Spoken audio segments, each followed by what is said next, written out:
This woman has been sleeping with Danladi. I have proof. Lolo Chidema said it loudly. She said it in front of everyone. The living room was full that evening. Aunties in bright wrappers sat on the good chairs. Cousins stood near the doorway with plates of jollof rice still in their hands. The air smelled of fried plantain and pepper soup, the ordinary smell of an ordinary family gathering, right up until the moment it stopped being ordinary at all. The whole living room went quiet. Forks stopped moving, cups stopped halfway to mouths. Every single eye in that room turned to look at Onyinye. Onyinye sat very still. Her heart was beating so fast she could hear it in her own ears. She felt her hand go cold even though the room was warm. "That is not true," she said. Her voice came out smaller than she wanted it to. Lolo Chidema reached into her handbag. She pulled out a small gold bracelet. She held it up high so everyone could see it clearly, turning slowly so the light caught it, so no corner of the room could claim they had not seen it clearly. "I found this in the back seat of the car. Danladi's car, the car he drives every day. Tell me, Onyinye, whose bracelet is this?" Onyinye stared at the bracelet. She had never seen it before in her life. But right now, in this room, with everyone watching her, that truth felt very small and very hard to prove. A murmur moved through the room, low and disapproving, aunties leaning toward each other with narrowed eyes. Tobena, her husband, sat beside her. He was not saying anything. He was looking at the bracelet too. Then he looked at his wife with a face she had never seen him make before, a face that looked like he was trying to decide something. Before you decide what you believe, stay with me all the way to the end, because this story is not as simple as it looks right now. Before we continue, please take a moment to like this video, subscribe to the channel, and hit the notification bell. Your support helps us keep telling stories like Onyinye's, stories about the lies we're told, the truths we hide, and the families that find their way back to each other, no matter how deep the betrayal cuts. Let's get back to our story. Onyinye was 29 years old. She married Tobena 3 years before this story started. Tobena came from a big, respected family in Abuja. His father, Chief Kalu, owned several successful businesses. His mother, Lolo Chidema, was known across their whole community. She hosted big parties. She sat in the front row at church. Everyone called her Mama with great respect. From the very first day, Lolo Chidema did not like Onyinye. She never said this loudly. She was too smart for that. Instead, she said small things, quiet things, things that stung but were hard to complain about. "You are a good girl," she told Onyinye once, early in the marriage. "Not exactly what I pictured for my son, but good enough, I suppose." Onyinye smiled through it. She always smiled through it. She told herself that many mothers struggle to accept a new wife. She told herself that it would get better with time. It did not get better with time. There was another reason Lolo Chidema did not like Onyinye, though nobody in the family said it out loud very often. Before Tobena met Onyinye, there had been another woman, a young lady named Ekaete, the daughter of one of Lolo Chidema's closest friends. Lolo Chidema had already been planning that wedding in her mind for years before it ever had a chance to happen. Then, Tobena met Onyinye at a friend's birthday party, and within 1 year, he had chosen her instead. Lolo Chidema never fully forgave that choice. She smiled at every family event. She hugged Onyinye at every gathering, but underneath all of that smiling, something cold and unmoving stayed exactly where it had always been. Now, let me tell you about the family's driver. His name was Danladi. He had worked for Chief Kalu's family for almost 12 years. He drove the children to school when they were young. He drove Lolo Chidema to her church meetings. He drove Chief Kalu to his business appointments. Everyone in the family trusted him completely. He was quiet. He was polite. He kept his eyes forward and his opinions to himself. Onyinye's relationship with Danladi was simple and ordinary. He drove her to the market sometimes. He drove her to her doctor's appointments. He carried her shopping bags into the house. That was all, nothing more. Or so it seemed to everyone watching from the outside.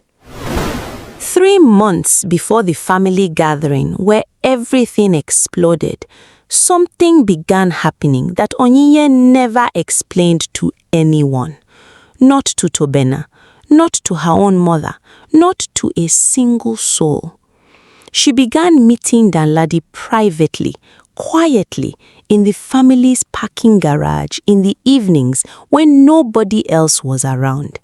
She would hand him small envelopes filled with cash. They would speak in low, careful voices, their heads close together, glancing around them as though they did not want to be seen. I am not going to tell you why yet. I want you to sit with that fact for a moment, the same way the family would have to sit with it later. Because right now, this looks exactly like what everyone will soon accuse her of. If you are watching this from a distance, what would you think was happening? Type your honest first guess in the comments. I promise you, by the end of this story, some of you will be surprised at how wrong or how right your first guess turns out to be. Around this same time, small things began happening with Onyinye's behavior that made her look on the surface exactly like a woman hiding something. One afternoon, Tobena called her to ask where she was. She told him she was at her sister's house. She was not at her sister's house. She was somewhere else entirely, somewhere she never explained, not even to us, the ones telling you this story. A neighbor, a woman named Mrs. Adeyemi, who lived 2 houses down, mentioned once casually to another neighbor that she often saw Onyinye's car parked near the estate gate around the same time Danladi finished his work for the day. She did not think much of it at the time. She was simply making conversation. But conversations like that have a way of traveling. 3 weeks before the family gathering, something happened inside that house that nobody understood the meaning of yet, not even the person who saw it happen. A house steward, a young man named Basi who worked in the kitchen, happened to glance through the kitchen window late one evening and saw Lolo Chidima standing unusually close to Danladi near the garden wall. He could not hear what they were saying. He only noticed that when Danladi finally walked away, Lolo Chidima remained standing there alone for several seconds, staring after him, her arms wrapped around herself as though the evening had suddenly turned cold. Basi thought it was strange. He could not have said exactly why. Perhaps it was only the stillness of it, the way Madam stood so long after the driver had already gone. He mentioned it the next day to another member of the household staff, the way people mention small, unremarkable things. Madam was standing by the garden wall a long time last night, he said. After Danladi left, she just stood there. I don't know why. Word moves fast in a big house. By the following week, that small comment had traveled from one member of staff to another, growing slightly with each retelling, the way small comments often do. Nobody in the family paid it much attention. Why would they? Lolo Chidima spoke to Danladi every single day. She gave him instructions constantly. A woman standing alone in her own garden for a few extra minutes seemed unusual enough to notice, perhaps, but not unusual enough to question. At the family gathering, Lolo Chidima stood up in front of everyone and delivered her accusation with total convincing confidence. She held up the small gold bracelet. She described a conversation she claimed to have overheard between Onyinye and Danladi late one evening near the garden wall. She mentioned Mrs. Adeyemi's comment about Onyinye's car near the gate, repeating it with far more certainty than Mrs. Adeyemi herself had ever intended. Piece by piece, laid out together, it sounded devastating. It sounded complete. It sounded true. Onyinye sat there stunned, unable to explain any of it, because explaining the truth would mean revealing her own secret, the private meetings with Danladi, the envelopes of cash, the lie she had told Tobena about her sister's house. She could defend herself against the affair accusation.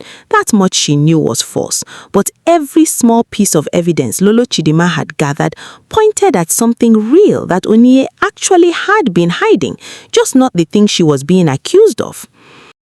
That night, after the guests had gone home, Tobena sat across from his wife in their bedroom. His face was heavy with confusion and hurt. "Onyinye, please," he said quietly, "just tell me the truth. Whatever it is, I need to hear it from you." Onyinye said, "I have told you the truth. I am not sleeping with Danladi." "Then explain the bracelet, explain the car by the gate, explain where you actually were the day I told you you were at your sister's house, because I called your sister, Onyinye. You were not there." Onyinye's eyes filled with tears. She wanted more than anything to explain everything completely. But the secret behind her meetings with Danladi was not her own to share, not yet, not until she had spoken to one more person first. "I need time," she whispered. "Please, just a little more time. I promise I will explain everything." Tobena looked at her for a long moment. Then he stood. He walked out of the bedroom without another word. He slept somewhere else that night. Onyinye remained alone in their bedroom. For 3 years, she had believed her husband was the one person who would never look at her and see the worst version of her. Now, even he was looking at her differently. The days that followed were some of the hardest of Onyinye's life. The family treated her with cold, careful distance. Tobena's siblings avoided speaking to her directly. Even the household staff, who had always been warm with her, now kept their eyes lowered whenever she walked past. Only one person in that entire family still looked at her the same way as before. Tobena's younger sister, a sharp, thoughtful young woman named Ifeinwa, had never fully trusted her mother's certainty about anything. She had grown up watching Lolo Chidima build convincing stories before, stories that always seemed to conveniently protect Lolo Chidima's own interests. Ifeinwa found Onyinye alone in the garden one afternoon, sitting quietly beneath a tree, staring at nothing. "I don't believe you're having an affair with Danladi," Ifeinwa said simply, sitting down beside her. Onyinye looked at her, surprised. "Why not? Everyone else believes it." "Because my mother has always been very good at building a convincing story when she needs one," Ifeinwa said. "I have watched her do it my whole life. I just have never understood why she needed one this badly, this time."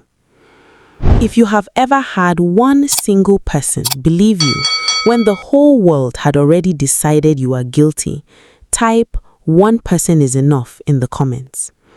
That one person can change everything. Together, quietly, over the following days, Ifeinwa and Onyinye began looking closely at the pieces of evidence Lolo Chidima had presented. They started with the overheard conversation. Lolo Chidima claimed she had heard Onyinye and Danladi speaking intimately near the garden wall on a specific evening 3 weeks before the gathering. Ifeinwa checked the family's household diary, the small book the staff used to record who was home and who was out on any given day, kept carefully by the head housekeeper for years out of habit.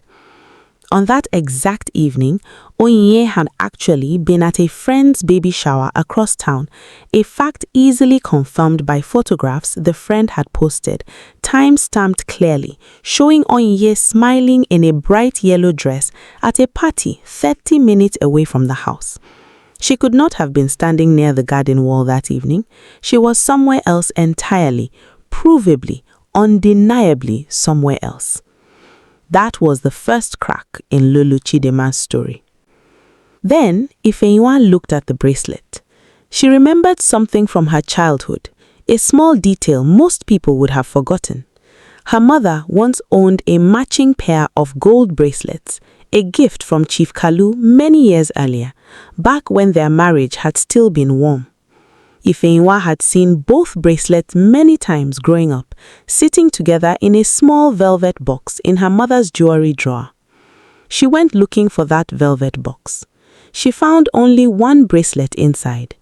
The matching bracelet, the twin of the one Lolo Chidima had held up in front of the entire family, claiming she found it in Danladi's car, was sitting alone, missing its pair. The second crack. Finally, there was the matter of the car by the gate. The comment Mrs. Adeyemi had made casually.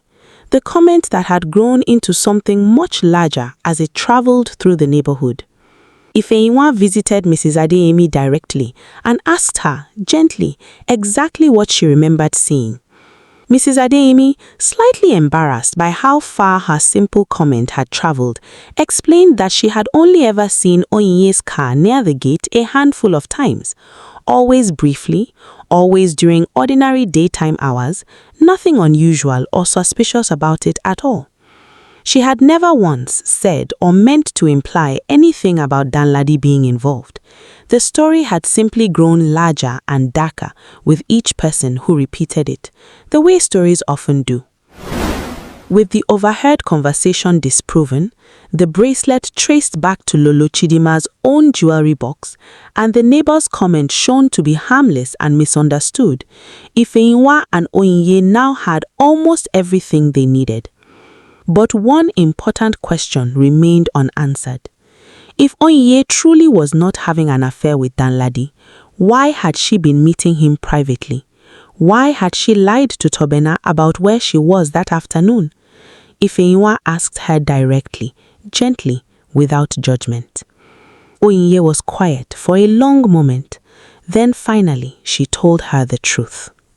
Years before she ever met Tobena, when she was still a much younger woman, Onyinye had suffered a private reproductive health problem, the kind of thing whispered about only between women, rarely spoken aloud in front of men, and never spoken aloud in front of a mother-in-law who was already looking for reasons to find you unworthy. It had been treated mostly, though never fully resolved, and she had carried the quiet fear of it with her into every relationship since, a fear she had never once shared with Tobena.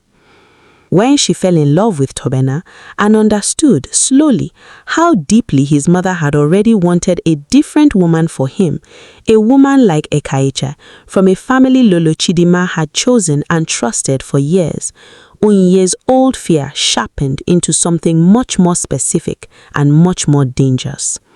She became convinced, quietly and completely, that if Lolo Chidima ever learned about her condition, she would use it exactly the way she had already tried to use everything else against her, as proof, finally, undeniable proof that Onyinye was not fit to be Tobena's wife, not capable of giving him the children a family like theirs expected, not the choice his mother had wanted, and now worse, perhaps not even a choice that could last.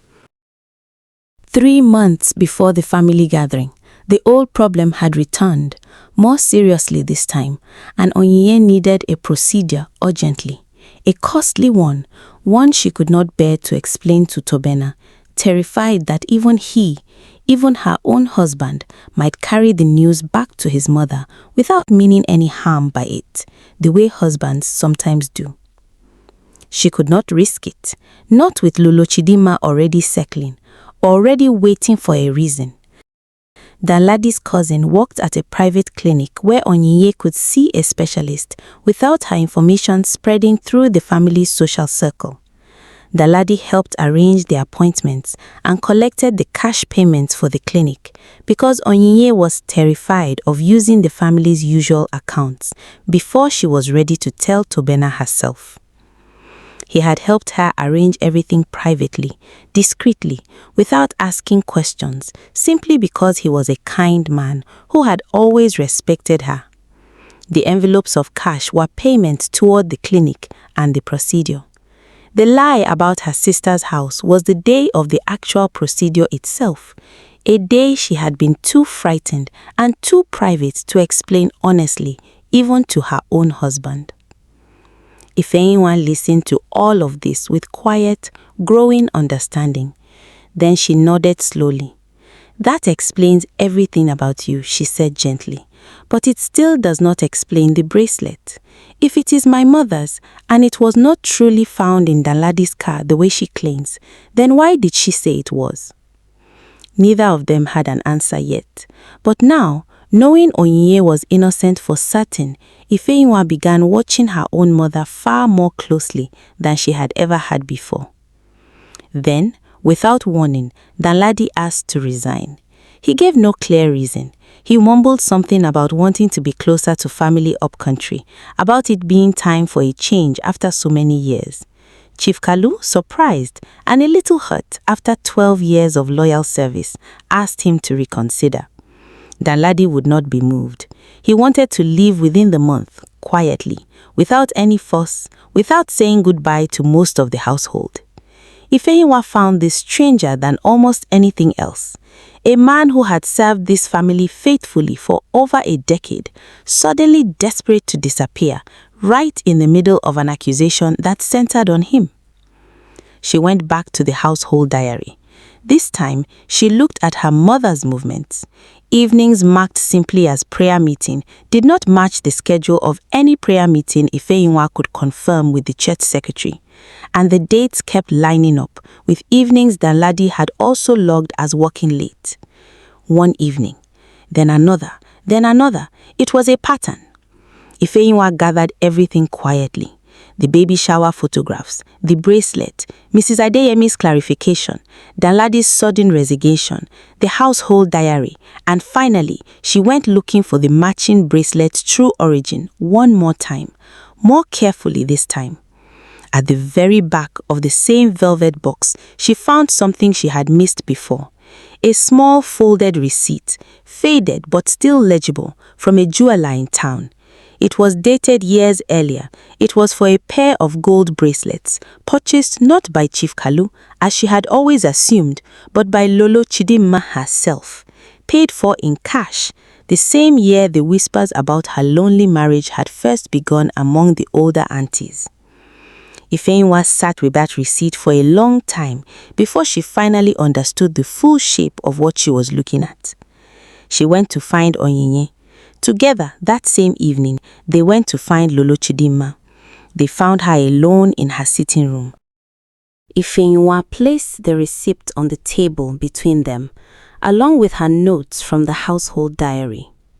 Lolo Chidimma glanced at the papers, then quickly composed herself, straightening in her chair, the way she always did when she wanted a room to feel calmer than it actually was. "Mama, whose bracelet is this?" Ifeyinwa asked, holding up the single remaining bracelet from the velvet box. "I already told you," Lolo Chidimma said smoothly. "I found it in Danladi's car."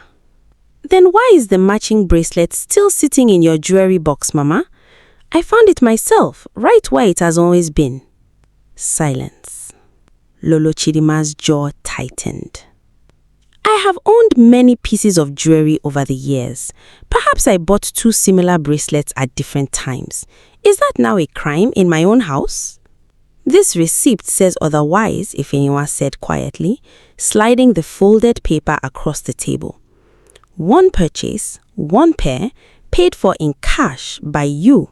The same year everyone started whispering about how lonely your marriage had become." Lolo Chidimma did not answer that. Her hands, folded tightly in her lap, had begun to tremble slightly, though her face remained composed, unwilling to give anything away yet.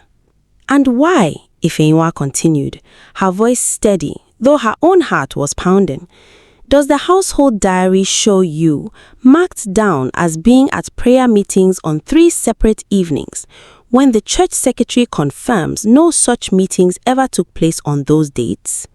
Lolo Chidimma stared at her. "The same evenings, Mama, that Danladi logged himself as working late." The silence that followed was different from the one before it, heavier. Lolo Chidimma's eyes moved from the receipt to the diary notes to her daughter's face, searching for some crack in the evidence, some angle she could still argue her way out of. She found none. "I don't know what you think you're accusing me of," she finally said, but the sharpness in her voice had thinned considerably, brittle now instead of commanding. "I'm not accusing you of anything yet," Ifenyinwa said. "I'm asking you to explain it, just like you asked Onyinye to explain herself, in front of the entire family, with far less proof than what is sitting on this table right now." Lolo Chidima opened her mouth to answer, then stopped. Something in her seemed to give way all at once, the way a wall gives way not gradually, but in a single moment after weeks of quiet, invisible cracking. But before she could speak, the front door opened. Tobena had arrived. Ifenyinwa had called him and asked him to come to the house immediately. She had not explained why over the phone. Some truths need to be delivered in person, face to face, not through a hurried phone call. Tobena walked into the sitting room and immediately noticed the silence. He looked at Ifenyinwa, then Onyinye, then his mother. "Mama?" he said slowly. Lolo Chidima did not answer. Tobena looked at the bracelet on the table, then at the receipt, then at the diary. His face changed. "What is going on?" Ifenyinwa looked at her mother. "Mama, look at me." Lolo Chidima slowly raised her eyes. "Did Onyinye sleep with Danladi?" Silence. Tobena froze. Onyinye said nothing. "Answer me," Ifenyinwa said. Lolo Chidima's lips trembled. "No." Tobena stared at her.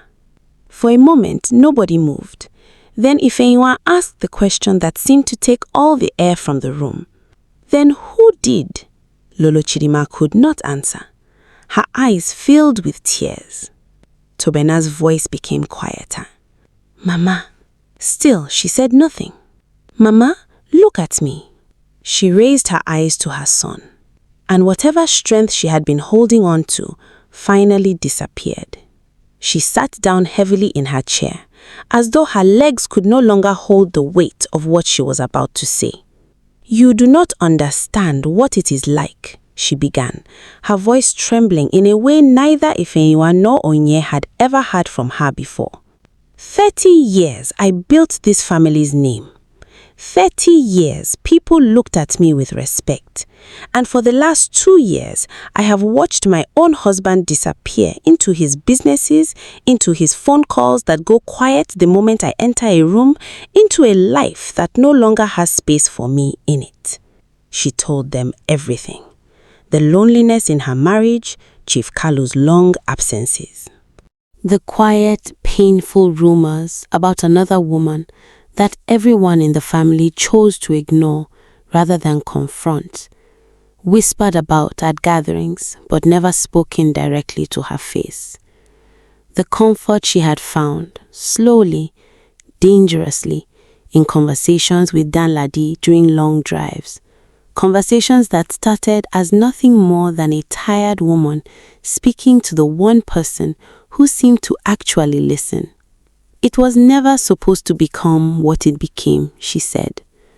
Tears now fell freely down her face.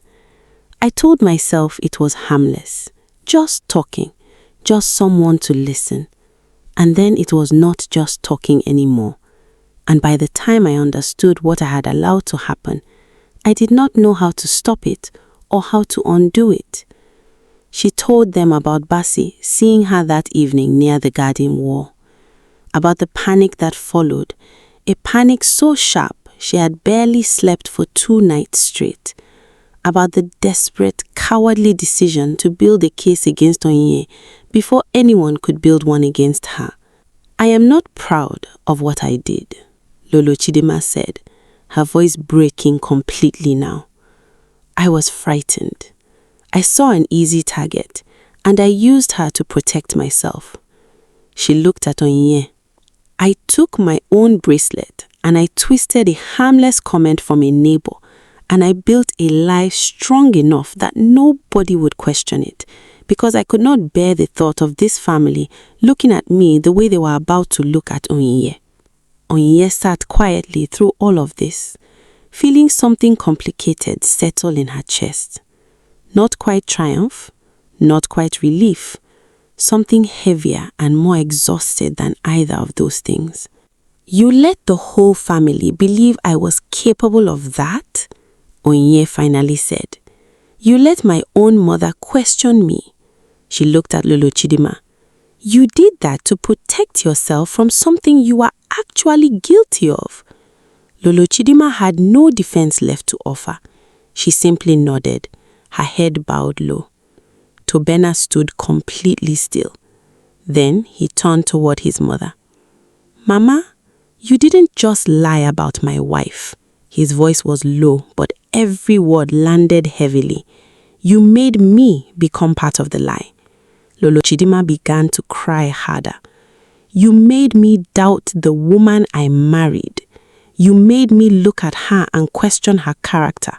You made me sleep in another room while she was already carrying something painful alone."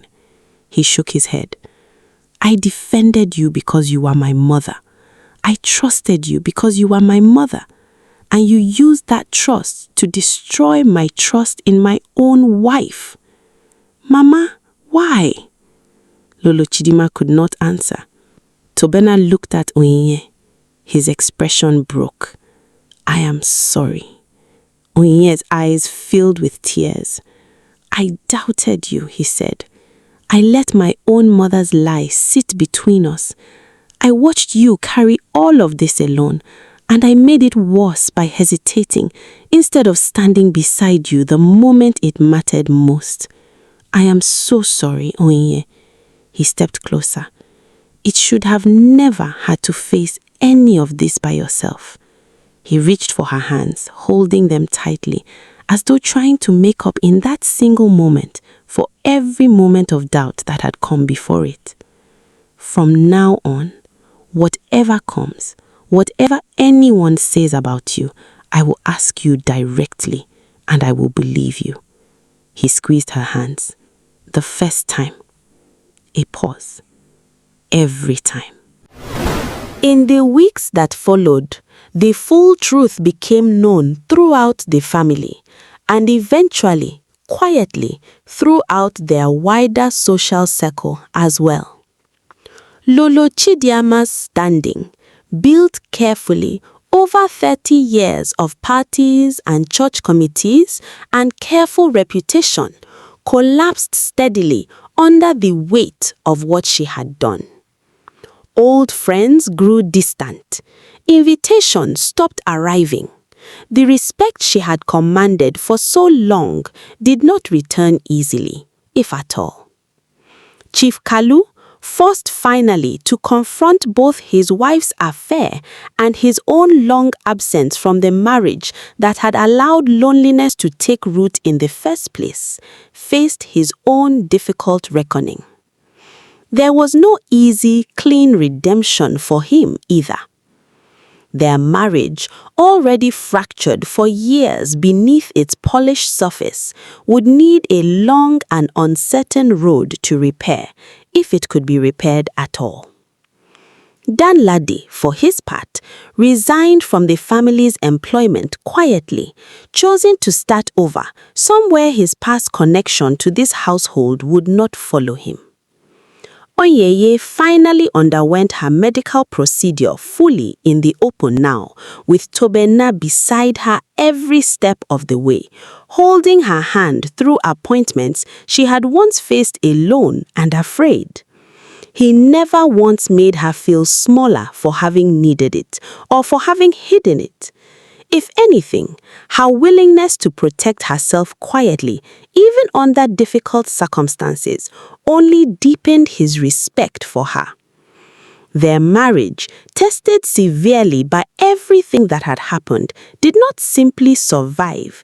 In many ways, it grew stronger, built now on a foundation of complete honesty rather than careful, guarded silence.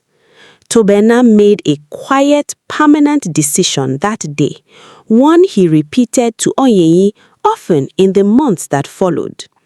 whatever came next, whatever accusation or rumor or difficulty arose, he would ask her directly and he would believe her completely the very first time without hesitation. Ifeyinwa and Onyenye's friendship, forged in the fire of that difficult investigation, remained close and steady long after the dust had settled. Onyinye often said in later years that Ifeyinwa's willingness to simply believe her before any proof existed at all had been the single thing that carried her through the hardest weeks of her life. If you have ever had someone stand beside you before you had any proof at all, simply because they trusted your character more than the evidence stacked against you, type "she believed me first" in the comments. That kind of belief is a rare and precious gift. There is a saying Onyenye's own grandmother used to tell her as a child, long before any of this happened. The finger that points fastest at someone else's shadow is often trying hardest to hide its own. Onyinye thought about that saying often in the years that followed, watching her mother-in-law slowly rebuild a smaller, quieter, more honest version of her life, stripped of the reputation she had once guarded so fiercely at another woman's expense. Onyinye had chosen, in the end, not to hate her. The anger was real, and it took real time to soften. But watching a woman lose everything she had built, specifically to protect a lie, taught Onyinye something she carried forward into her own life. That the loudest accusations often say more about the person making them than the person receiving them. And that the truth, however long it takes to surface, has a way of eventually finding its own way into the light. This is Onyenye's story. But somewhere, tonight, it might be yours too. Thank you so much for staying with us until the very end of our story. This is Tales by Tyron, where every story carries a lesson, a little mystery, and a piece of Africa. If you enjoyed this story, if it touched your heart, or if you simply love African folktales, please share this story with a friend, and don't forget to subscribe to the channel. Turn on your notifications because you never know what story will bring you next. Until then, take care of yourself, and remember, every story has a lesson. See you in our next story.